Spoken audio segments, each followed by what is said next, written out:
I'm gonna be showing you guys the 11 essential leveling up tips for blox fruits, including a pretty easy way to get 3 permanent Buddha fruits. So let's go to the first trick. So starting off, we got which fruit you should use to grind. Most of you watching are in the first sea, so I'm gonna recommend the light, ice, or magma fruit. All of these fruits are good in their own ways. The light and ice fruit have their own sword, so you don't need to upgrade your sword to be able to do passive damage with your fruit. And the magma fruit overall is also a pretty good fruit for grinding because it does some extra damage. And what I mean by this is after you use most of your magma abilities, you'll notice that the magma stays behind for a while. When enemies step over this magma, it does a bunch of extra damage. As far as these fruits go, they're just starter fruits that most people can get their hands on, but once you get into higher seas, there are some better fruit choices. Next up is something that most of you probably already know. So if you come to this cave on the Winter Island, you find the abilities teacher, and from this guy, the most important ability that you want to buy is enchantment. And you need enchantment because once you start fighting higher level NPCs, some of them will have elemental type fruits and you won't be able to hit them unless you have enchantment. Enchantment also does a bunch of extra damage when you have it turned on, which is really good in my opinion. And you can also buy these other abilities like flash step and sky jump, but enchantment is probably the most important one for just grinding. Another important thing to know in this game is know exactly which fruits are good for grinding and which fruits are good for PvP. For example, if you take a fruit like the magma, it's really good for grinding, but the dough fruit isn't as good as grinding as the magma is. But those abilities are more suited for player versus player fights. And since you can only have one fruit equipped in this game, I recommend to all of you watching that you should probably get a grinding fruit. And maybe once you're completed the game and you're max level, then you can go for a nice PvP fruit. I mean, many of you know that there are a bunch of good game passes in the game, like the fruit notifier and the dark blade, but in my opinion, these are not that good for grinding. The only 2 game passes that you'll need is the double mastery and the double money. Having double mastery could let you level up a fruit, combat style, or sword much faster than you would normally. And the reason you should also buy double money is because having this game pass will let you buy many things in this game.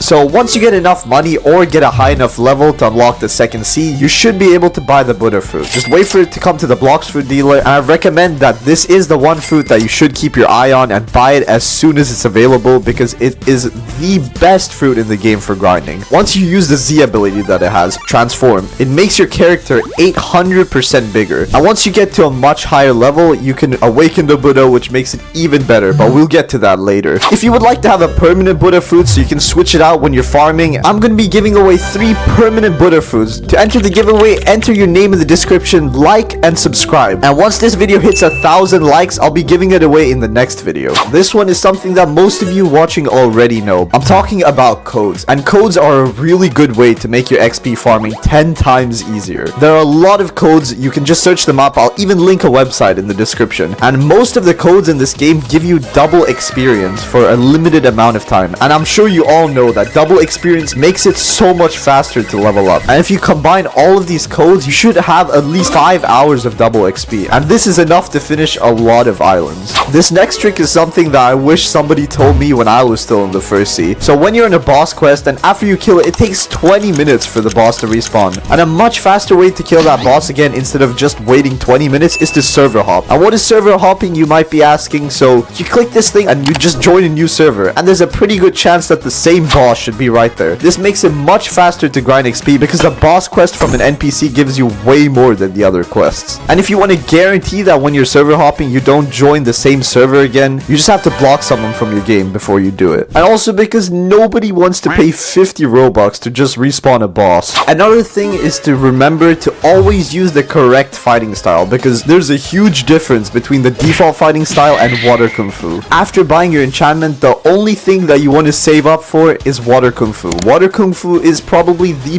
best fighting style for the whole of the first sea. And since you can later upgrade this to shark band karate, it just makes it all the more worth it. Shark band karate and water kung fu are the best fighting styles for grinding in this game. And the reason for this being is that they don't have a delay between their third attack. And also combined with the Buddha fruit, it just makes it so much easier to grind out enemies. Going back to the Buddha from before, as soon as you get into the second seed, first thing that you're gonna do is awaken your Buddha. And the good thing about this is that you only have to awaken your first ability, the rest are pretty useless. And once you awaken your Buddha, the range at which you can hit people increases by a good amount. And also the damage you take while in the transformed Buddha form reduces from 40% to 50%. It makes it the best devil fruit awakened version for grinding in the whole game. Unless they make a new update and add some overpowered fruit. And now we're gonna get into the most important tip of this whole video. Stats. Knowing how to upgrade your stats can make a significant difference to how fast you level up. And so if you're in the first seed, what you probably want to upgrade is your melee, defense, and devil fruit, all equally. But remember, this is only if you have the light, ice, or magma fruit. If you're taking a different approach to grinding, like with the Buddha fruit and a combat style, what you want to do is put around 80% of your stat points into your melee and the rest of it into your defense. And one thing that you most definitely do not want to do is split evenly between all 5 stats. And this is because